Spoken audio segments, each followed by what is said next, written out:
بسم اللہ الرحمن الرحیم ان الحمد للہ نحمده ونستعینه ونستغفره من يهده اللہ فلا مضل له ومن يضلل فلا هادی له واشهد ان لا الہ الا اللہ وحدہ لا شریک له واشهد ان سیدنا ونبینا وحبیبنا وشفیعنا وقرۃ اعیننا محمدا عبدہ ورسولہ صلی اللہ تبارک و تعالی علیہ وعلی آلہ واصحابہ وازواجہ وذریتہ وبارک وسلم تسلیما کثیرا اما بعد فاعوذ باللہ من الشیطان الرجیم بسم اللہ الرحمن الرحیم بل تؤثرون الحیاة الدنیا والآخرة خیر وابقى ان هذا لفی الصحف الاولی صحف ابراہیم وموسیٰ سبحان ربک رب العزت عما یصفون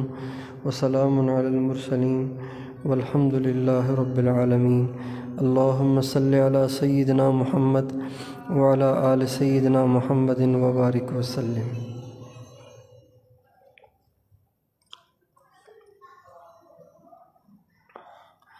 قابل احترام میری ماں اور بہنوں، اللہ تعالیٰ اپنے بندے اور بندیوں سے یہ چاہتے ہیں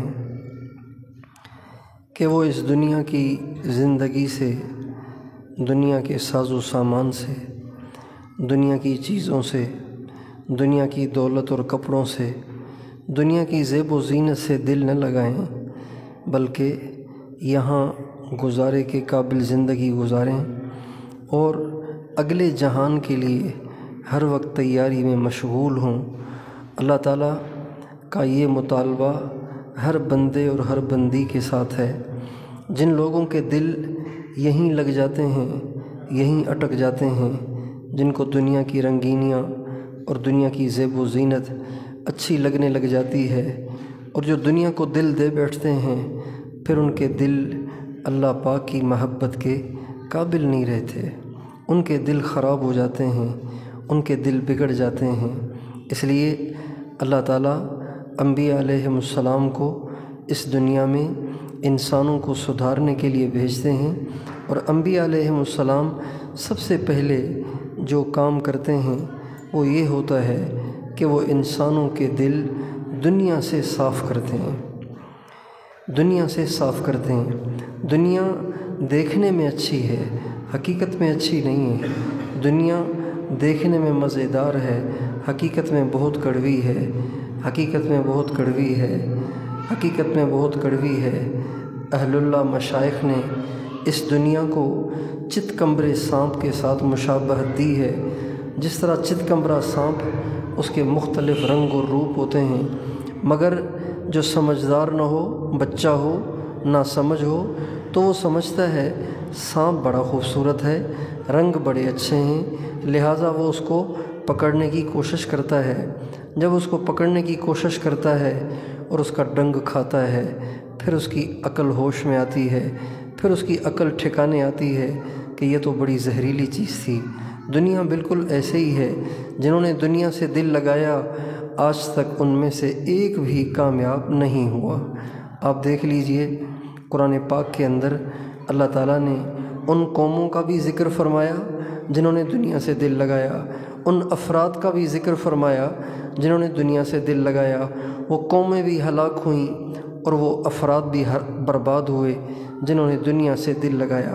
فرعون دنیا کا عاشق تھا، دنیا کا دل دادا تھا، تخت سے اس کو ایسی محبت تھی کہ وہ خدائی کے دعوے پہ اتر آیا۔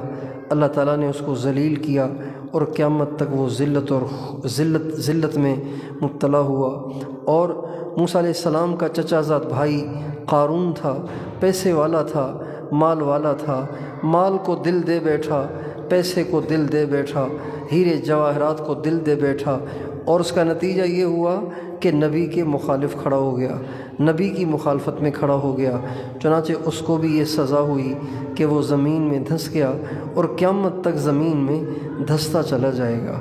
دنیا سے محبت کا انجام اچھا نہیں ہوتا، آج ساری دنیا کے لوگ مسلمان ہوں چاہے کافر ہوں، مرد ہوں چاہے عورت ہوں، کیوں اللہ کو ناراض کر رہے ہیں؟ کیوں نمازوں میں سستی ہے؟ کیوں طبیعت بے دینی کی طرف چلتی ہے؟ کیوں دنیا کی عورتیں بے پردگی کی طرف چل رہی ہیں؟ اور کیوں فحاشی اور عریانی کی طرف جا رہی ہیں؟ ہماری ساری نوجوان نسل فحاشی اور عریانی کے گویا سیلاب میں ڈوب رہی ہے۔ اس کی کیا وجہ ہے؟ اس کی وجہ یہ ہے کہ آج ہمیں دنیا کی زندگی اچھی لگ گئی، دنیا کا ساز و سامان اچھا لگ گیا، ہم دنیا ہی کو دل دے بیٹھے، چنانچہ اس کے نتیجے میں اللہ کے احکام ہمارے دل دماغ سے نکل گئے، اللہ کے احکام کی عظمت ہمارے دلوں سے نکل گئی۔ ہمارے نبی کا ارشاد ہے، اذا عظمت امتی الدنیا نزعت منہا ہیبت الاسلام، جب میری امت دنیا کو بڑی چیز سمجھنے لگے گی تو اسلام کے احکام کی ہیبت اور وقت اور اہمیت اس کے دل سے نکل جائے گی۔ آج مسلمان مرد ہوں چاہے عورتیں ہوں، اذان کی آواز سنتے ہیں، کسی کو یہ احساس نہیں ہوتا اور کسی کے اندر یہ ہیبت طاری نہیں ہوتی کہ کتنے بڑے بادشاہ کا بلاوا ہے۔ حضرت علی المرتضیٰ رضی اللہ تعالیٰ عنہ جب اذان کی آواز سنتے تھے کانپنا شروع ہو جاتے تھے۔ حضرت عبداللہ ابن عباس رضی اللہ عنہما جب اذان کی آواز سنتے تھے کانپنا شروع ہو جاتے تھے۔ حضرت امام زین العابدین رحمۃ اللہ علیہ جب وضو کرنے بیٹھتے تھے تو وضو کرتے کرتے ان کا رنگ بدل جاتا تھا اور ان کے جسم پہ کپ کپی طاری ہو جاتی تھی۔ یہ سارے وہ لوگ تھے جنہوں نے اپنے دل کو دنیا سے پاک رکھا، لہٰذا ان کے دل خدا کی عظمت سے، اللہ کی کبریائی سے، اللہ کی بڑائی سے بھرے رہتے تھے، اور ان کو احساس ہوتا تھا کہ یہ جو مؤذن ہمیں بلا رہا ہے یہ کتنے بڑے بادشاہ کی طرف بلا رہا ہے۔ آج ہم اذان سنتے ہیں، ہمارے دل پہ اللہ کا روب بھی طاری نہیں ہوتا، اللہ کی ہیبت ہی نہیں آتی۔ ایک مجرم کی تھانے میں پیشی ہو تو اس کی ٹانگوں سے جان نکل جاتی ہے، اس کی ٹانگیں تھر تھر کانپنے لگ جاتی ہیں۔ آج ہم اتنے گناہ گار اور کمزور اور بے بس محتاج بندے اللہ پاک کے در کی طرف آتے ہیں۔ ہماری عورتیں بہت سی نماز پڑھتی ہیں، ہمارے مرد بھی بہت سے نماز پڑھتے ہیں، لیکن دیکھنے کی چیز یہ ہے کہ آیا ہم اللہ کے حکم کی عظمت سے، اللہ کے حکم کی عظمت سے، اللہ کی کبریائی سے متاثر ہوتے ہیں کہ نہیں ہوتے ہیں؟ ہمارے ایک بزرگ تھے حضرت حاجی صاحب عبد الوہاب صاحب، اللہ تعالیٰ ان کی قبر پہ کروڑوں رحمتیں نازل فرمائے۔ وہ فرماتے تھے اللہ کا حکم پورا کرنا اللہ کی عظمت کے تأثر سے۔ نماز پڑھنا، لیکن صرف نماز پڑھنا کافی نہیں ہے، نماز پڑھنا اس تأثر سے کہ سب سے بڑے بادشاہ کا بلاوا ہے، مجھے اس کے سامنے حاضری دینی ہے، لہٰذا دل میں ہیبت ہو، دل میں عظمت ہو، دل میں کبریائی ہو، اور دل ڈر رہا ہو، گھبرا رہا ہو کہ اللہ کے سامنے میری پیشی ہے۔ اور یہ اس لیے کہ دل پہلے ہی دنیا سے بھرا پڑا ہے، دل دنیا کی گندگیوں سے پہلے ہی بھرا پڑا ہے، اس لیے سب سے پہلا کام جو انبیاء علیہم السلام نے کیا ہے وہ دل سے دنیا کو نکالنا ہے۔ دنیا سے دل ہٹ جائے، دنیا کی رغبت نہ رہے، دنیا کا شوق نہ رہے۔ دیکھیں، کپڑے پہننا، اچھے کپڑے پہننا منع نہیں ہے، لیکن اچھے کپڑوں کا شوق رہنا یہ اچھا نہیں ہے۔ زیور پہننا منع نہیں ہے، لیکن زیور پہننے کا شوق رہنا اور اس کے لیے بے چین رہنا اور اس کا جنون سوار ہونا یہ اچھا نہیں ہے۔ ایسے ہی اچھے کھانے کھانا منع نہیں ہے، لیکن اس کا شوق رہنا، اس کا جنون رہنا، اس میں مگن رہنا، اس کو دل دے بیٹھنا یہ اللہ کے ہاں ناپسندیدہ ہے۔ نبی کریم صلی اللہ علیہ وسلم نے اپنی امت کی ایسی تربیت فرمائی کہ اپنی امت کے دلوں سے دنیا کو کھرچ کھرچ کے نکال دیا۔ ایک دفعہ آپ علیہ الصلوۃ والسلام کی سب سے پیاری بیٹی آپ کی خدمت میں حاضر ہوئیں۔ آپ علیہ السلام کے پاس کچھ غلام آئے تھے۔ حضرت فاطمہ اپنے گھر میں اکیلی تھیں، گھر کے کام کاج کرنا اور پھر باہر سے اونٹ کے لیے چارہ لانا اور اس کو چارہ ڈالنا اور اپنے گھر میں چکی چلانا، اپنے گھر کی صفائی کرنا، بچے پالنا، روٹی پکانا، گھر کے کام کاج کرنا، یہ سارے کام ان اکیلی حضرت فاطمہ کے ذمے تھے۔ تو حضرت علی نے حضرت فاطمہ کو بھیجا کہ تم اپنے ابا کے پاس جاؤ، رسول اللہ کے پاس جاؤ، اور ان کے پاس غلام آئے ہوئے ہیں، ایک غلام مانگ لو تو اس سے تمہارے کام میں مدد مل جائے گی، سارے کام آسان ہو جائیں گے۔ حضرت فاطمہ آ گئیں نبی کریم صلی اللہ علیہ وسلم کے پاس، آپ علیہ الصلوۃ والسلام سے کہا یا رسول اللہ یہ مجھے پریشانیاں لاحق ہیں، اگر آپ مجھے ایک غلام مرحمت فرما دیں تو آپ کی مہربانی ہوگی۔ آپ علیہ السلام نے فرمایا بیٹی غلام تو میرے پاس ہیں لیکن میں تجھے غلام سے بہتر چیز نہ بتاؤں؟ کہ ابو وہ بتا دیجئے۔ فرمایا ہر نماز کے بعد 33 دفعہ سبحان اللہ، ہر نماز کے بعد 33 دفعہ الحمدللہ، 34 دفعہ اللہ اکبر، اور یہی عمل سونے سے پہلے، یہ تیرے لیے غلام سے بہتر ہے، یہ تیرے لیے غلام سے بہتر ہے۔ ایک دفعہ آپ تشریف فرما تھے کہ حضرت اماں فاطمہ آپ کی خدمت میں آئیں، کہ ابو میرے گھر میں 1 مہینے سے کھانے کے لیے کچھ نہیں ہے، تو مجھے علی نے کہا اللہ کے نبی کی خدمت میں جاؤ، شاید ان کے پاس کچھ کھانے کی چیز ہو۔ آپ علیہ السلام نے فرمایا فاطمہ میری بیٹی پیاری فاطمہ، ابھی میرے پاس بکریاں کسی نے ہدیے میں بھیجی ہیں، کہو تو تمہیں بکریاں دے دوں، کہو تو تجھے اللہ کے 5 نام سکھا دوں، ان ناموں کے ساتھ جب تم دعا کرو گی اللہ تیری دعا کو قبول فرمائیں گے۔ حضرت اماں فاطمہ رضی اللہ عنہا باوجود اس کے کہ 1 مہینے سے گھر میں فاقہ ہے، آپ علیہ السلام سے کہا ابو آپ مجھے بکریاں چھوڑیں، بس آپ مجھے اللہ کے 5 نام سکھا دیں، میرے لیے اللہ کا نام ہی کافی ہے۔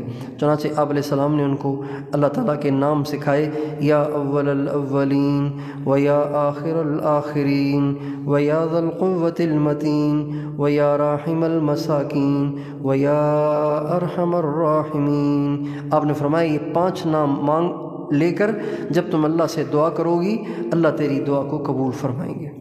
اب سوچنے کی بات یہ ہے کہ آپ علیہ السلام اگر 2-3 بکریاں بھی دے دیتے اور نہیں تو 1 بکری دے دیتے اور 5 اللہ کے نام سکھا دیتے، یہ بھی تو ہو سکتا تھا، لیکن اللہ تعالیٰ کے نبی یہ چاہتے تھے کہ میں اپنی اولاد کے دلوں میں دنیا کی طرف رغبت دیکھنا ہی نہیں چاہتا۔ چنانچہ آپ علیہ السلام کی دعا بھی ہے اللہم اجعل رزق آل محمد قوتا، اے اللہ میرے اہل بیت کو اتنی روزی دینا کہ جس سے یہ جی سکیں، اس سے زیادہ روزی نہ دینا کہ کہیں یہ دنیا ہی میں منہمک ہو جائیں۔ اس لیے پہلی چیز ہماری سب سے بڑی بیماری، ہمارا سب سے بڑا مرض، ہمارے تنزل کی سب سے بڑی وجہ، ہمارے اور اللہ کے درمیان سب سے بڑی رکاوٹ وہ دنیا کی محبت ہے، وہ دنیا کی محبت ہے۔ مردوں کے دلوں میں بھی دنیا کی محبت، عورتوں کے دلوں میں بھی دنیا کی محبت، اور ان مردوں عورتوں کا بچوں پہ بھی اثر ہے کہ بچوں کے دلوں میں بھی دنیا کی محبت ہے۔ ہمارے ایک بزرگ تھے حضرت مولانا جمیل صاحب، وہ فرمانے لگے میرا بچہ چھوٹا تھا، ابھی دودھ پیتا تھا، چھوٹا بچہ تھا، بول بھی نہیں سکتا تھا، سمجھتا بھی نہیں تھا۔ فرمانے لگے ایک دفعہ میں نے اس کے ہاتھ میں کاغذ پکڑایا تو اس نے کاغذ پھاڑ دیا، نوٹ پکڑایا تو وہ نوٹ اس نے پھاڑا ہی نہیں۔ تو فرمانے لگے میں سمجھ گیا اور میں نے اپنے بچے سے کہا کہ بیٹا تجھے تو ابھی سمجھ ہی نہیں ہے کہ نوٹ کیا ہے اور کاغذ کیا ہے، مگر تو کاغذ کو پھاڑ رہا ہے اور نوٹ کو محفوظ کر رہا ہے، اصل میں تیرے باپ کے دل میں جو دنیا کی محبت ہے اس کا تم پہ اثر ہے۔ اس لیے بڑوں کے دلوں میں دنیا کی محبت ہے تو اس کا اثر بچوں پر بھی ہے، لہٰذا بچے بھی ہر وقت دنیا کے ساز و سامان میں خوش نظر آتے ہیں، اس کے لیے بے چین نظر آتے ہیں، اسی میں مگن نظر آتے ہیں۔ ایک وہ زمانہ تھا جب مسلمانوں کے بچے اللہ کے نام پہ جان دینے کے لیے ایڑیاں اٹھا کے اپنے آپ کو نبی کریم صلی اللہ علیہ وسلم کی خدمت میں پیش کیا کرتے تھے۔ اس لیے جب تک ہمارا یہ مرض دور نہیں ہوگا کہ ہمارا دل دنیا کی محبت سے پاک ہو جائے، صاف ہو جائے، کھرچ کے ہم اپنے دل سے ساری خواہشات کو نکال دیں، خواہش ہی نہ رہے اچھے کپڑے پہننے کی، خواہش ہی نہ رہے زیور پہننے کی، خواہش ہی نہ رہے بن ٹھن کے نکلنے اور پھرنے اور گھومنے کی، خواہش ہی نہ رہے۔ کتنا بڑا ظلم ہے اور کتنا بڑا غضب ہے کہ ہماری عورتیں ہماری عورتیں بن سنور کر اور پرفیوم لگا کر گلیوں میں نکلتی ہیں اور بازاروں میں نکلتی ہیں، غیر محرم لوگوں کے دل ان کی طرف مائل ہوتے ہیں، ان پہ بھی اللہ کی لعنت برستی ہے، ان پہ بھی اللہ کی لعنت برستی ہے۔ یہ سب اس دنیا، اس گندی اور کمینی دنیا کی محبت کا نتیجہ ہے۔ اس لیے میری ماں و بہنوں، ہم سب کے سب اس کی نیت کریں کہ ہم دنیا کے ساز و سامان سے دل نہیں لگائیں گے۔ دیکھیں جو دنیا سے دل لگا لیتا ہے اور دنیا میں اس کا دل اٹک جاتا ہے، اس کا مرنا کتنا مشکل ہوگا۔ ایک بہت بڑے بزرگ تھے حضرت خواجہ فرید الدین عطار رحمۃ اللہ علیہ۔ یہ خلیفہ تھے شیخ شہاب الدین سہروردی رحمۃ اللہ علیہ کے۔ تو شروع میں یہ کوئی اتنے بڑے اللہ والے نہیں تھے، ان کی عطر کی دکان تھی، خوشبو فروش تھے، خوشبوؤں کی دکان تھی، پرفیوم بیچتے تھے۔ ایک اللہ والے کا ان کی دکان کے پاس سے گزر ہوا تو دیکھا ساری دکان میں شیشیاں خوشبوؤں سے بھری پڑی ہیں، شوکیس میں اور دکان میں بہت ساری خوشبوؤں کی شیشیاں رکھی ہوئی ہیں۔ تو وہ بزرگ ہکے بکے ٹکٹکی باندھ کے اس دکان کو دیکھتے رہے۔ تو فرید الدین عطار نے پوچھا، عطار کہتے ہی ہیں خوشبو بیچنے والے کو، تو فرید الدین عطار نے پوچھا بھائی کیا مسئلہ ہے، آپ اتنی ٹکٹکی باندھ کے دیکھ رہے ہیں، آپ کو خوشبو چاہیے، کیا مسئلہ ہے؟ تو کہنے لگے دیکھ رہا ہوں کہ اتنی ساری شیشوں سے تیری جان کیسے نکلے گی، اتنی شیشوں میں جو جان پھنسی ہوئی ہے تو تیری جان نکلے گی کیسے؟ تو ان کو غصہ آ گیا، کہنے لگا اس کو بڑی میری فکر ہے میرے مرنے کی۔ تو غصے میں آ کے کہنے لگے تو تیری جان کیسے نکلے گی؟ تو وہ بزرگ کہنے لگے دیکھو میری کیسے نکلتی ہے۔ یہ کہہ کر ان کی دکان کے سامنے کپڑا بچھایا اور پاؤں پسار کے لیٹ گئے اور فوت ہو گئے۔ اس واقعے کا ان کے دل پہ اتنا شدید اثر ہوا کہ بس دنیا کو چھوڑ چھاڑ اللہ اللہ کرنے بیٹھ گئے اور اہل اللہ کی صحبت اختیار کر کے خود بھی اپنے دور کے بہت بڑے اللہ والے بن گئے۔ تو جو دنیا سے جتنی زیادہ محبت کرے گا اس کی موت اتنی زیادہ مشکل ہوتی ہے، اس لیے کہ پھنسا ہوا ہے، دل پھنسا ہوا ہے، دل اٹکا ہوا ہے دنیا کی مختلف چیزوں میں۔ جن عورتوں نے زیوروں سے، کپڑوں سے، مال پیسے سے، دنیا کی دولت سے، زیب و زینت سے اور دنیا کے گھومنے پھرنے، سیر سپاٹے سے جی لگایا، ان عورتوں کا مرنا کتنا مشکل ہوگا۔ اور جنہوں نے کسی سے دل لگایا ہی نہیں، یہ نہیں کہ انہوں نے کپڑے اچھے نہیں پہنے، انہوں نے کپڑے اچھے تو پہنے لیکن ان کا دل اللہ کی محبت سے لبریز تھا، اللہ کی محبت سے منور تھا، اللہ کے نبی کی محبت سے منور تھا۔ ایسے مرد و عورتیں جب دنیا سے جاتے ہیں تو ان کے مزے ہو جاتے ہیں، ان کے مزے ہو جاتے ہیں۔ حضرت عمار بن یاسر جنگ صفین میں لڑ رہے تھے، لڑتے لڑتے تھک گئے، ایک جگہ بیٹھے تو پاس والے دوست سے کہا یار پیاس لگی ہے پانی تو پلاؤ۔ وہ پانی لینے گیا تو پانی ملا نہیں، وہ دودھ لے کے آ گیا۔ جب دودھ پیش کیا گیا تو دودھ ہاتھ میں آتے ہی فرمانے لگے واہ واہ واہ واہ واہ واہ واہ واہ۔ تو پاس والے ساتھی نے کہا حضرت آپ کو دودھ ملنے سے اتنی خوشی ہو رہی ہے؟ فرمانے لگے میں نے مانگا تو آپ سے پانی تھا، آپ دودھ لے کے آئے۔ نبی کریم صلی اللہ علیہ وسلم نے ایک دفعہ میں شدید بیمار ہوا تھا اور میرے ساتھی پریشان ہو رہے تھے کہ کہیں عمار مر نہ جائے، تو آپ نے فرمایا نہیں نہیں عمار ابھی نہیں مرے گا، عمار کے مرنے کا دن وہ ہوگا جس دن میدان جنگ میں لڑ رہا ہوگا، لڑتے لڑتے اس کو پیاس لگے گی، یہ پانی مانگے گا، اسے دودھ دیا جائے گا، وہی عمار کے مرنے کا دن ہوگا، وہی اس کا آخری دن ہوگا اور اس دن اس کو شہادت کا پیالہ پینا پڑے گا۔ تو فرمانے لگے جب تم نے دودھ مجھے دیا تو میں سمجھ گیا کہ آج میرا آخری دن ہے، آج میں نے اس دنیا سے جانا ہے۔ پھر فرمانے لگے الیوم القی الاحبہ محمدن و حزبہ، مزے ہو گئے مزے ہو گئے، آج جا کر حضور سے ملاقات ہوگی اور صحابہ سے ملاقات ہوگی۔ اس لیے ہم دنیا سے دل نہ لگائیں، دل لگائیں اللہ سے لگائیں، دل لگائیں تو اللہ کے نبی سے لگائیں، دل لگائیں تو جنت سے لگائیں، دل لگائیں تو آخرت سے لگائیں۔ اللہ کی قسم اگر ہمارا اللہ سے دل لگ جائے، اللہ کے نبی سے دل لگ جائے اور آخرت سے دل لگ جائے، جنت سے دل لگ جائے تو دنیا کی ٹینشنوں سے ہم کبھی پریشان نہ ہوں، دنیا کے دکھوں کی وجہ سے کبھی ہمیں بے سکونی اور بے چینی نہ ہو۔ آج لوگوں کی نیندیں اڑی ہوئی ہیں، حالانکہ ساری دنیا کا سامان موجود ہے، اس لیے کہ دنیا کا دل دے کر خود ہی اپنے دل کو انہوں نے بے سکون کر رکھا ہے۔ جن کے دل میں اللہ کی محبت ہے، اللہ کے نبی کی محبت ہے، جنت کا شوق ہے، جنت کی دوڑ ہے، اللہ تعالیٰ نے ان کے دلوں کو سکون دے رکھا ہے۔ اللہ تعالیٰ فرماتے ہیں الذین آمنوا وتطمئن قلوبهم بذکر اللہ الا بذکر اللہ تطمئن القلوب۔ ایمان والوں کے دل اللہ کو یاد کر کے مطمئن ہو جاتے ہیں۔ اے دنیا بھر کے انسانوں، کان کھول کر سنو کہ دل کو سکون تو اللہ کو یاد کرنے سے ملتا ہے۔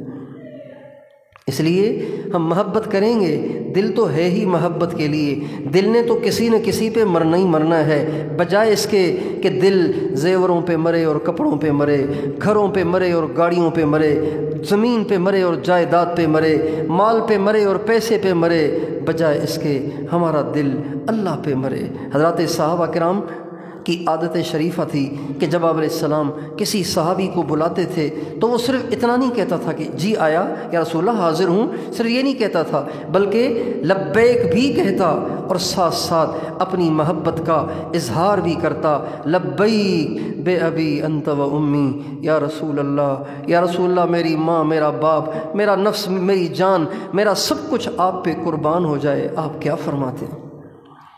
اللہ تعالیٰ مجھے اور آپ کو اپنی اور اپنے نبی کی سچی محبت عطا فرمائے، دین پہ چلنے کا شوق عطا فرمائے، آخرت کی تیاری کی توفیق عطا فرمائے۔ یہ نمازیں اور یہ روزے اور یہ ذکر و تلاوت اور یہ درود پاک اور یہ اللہ کو یاد کرنا اور یہ بڑوں کا ادب کرنا، چھوٹوں پہ شفقت کرنا، ہر ایک کے کام آنا، ہر ایک سے ہمدردی کرنا، ہر ایک کے بارے میں دل کو صاف رکھنا، ماں باپ کی دعائیں لینا، اپنے گھر کے کام کاج کو اپنی سعادت سمجھ کے کرنا، یہ سب آخرت کی تیاری اور جنت کا سامان ہے۔ جنت کا سامان صرف نمازیں پڑھنا نہیں ہے، صرف روزے رکھنا نہیں ہے، صرف تلاوت کرنا نہیں ہے، یہ جو عورتیں گھروں کے برتن دھوتی ہیں یہ بھی جنت کا سامان ہے۔ ہمارے نبی کا ارشاد ہے جو کسی مسلمان کی جائز حاجت کے لیے چلتا ہے، کوشش کرتا ہے، اللہ تعالیٰ اس کو 10 سال کے نفلی اعتکاف کا اجر عطا فرماتے ہیں۔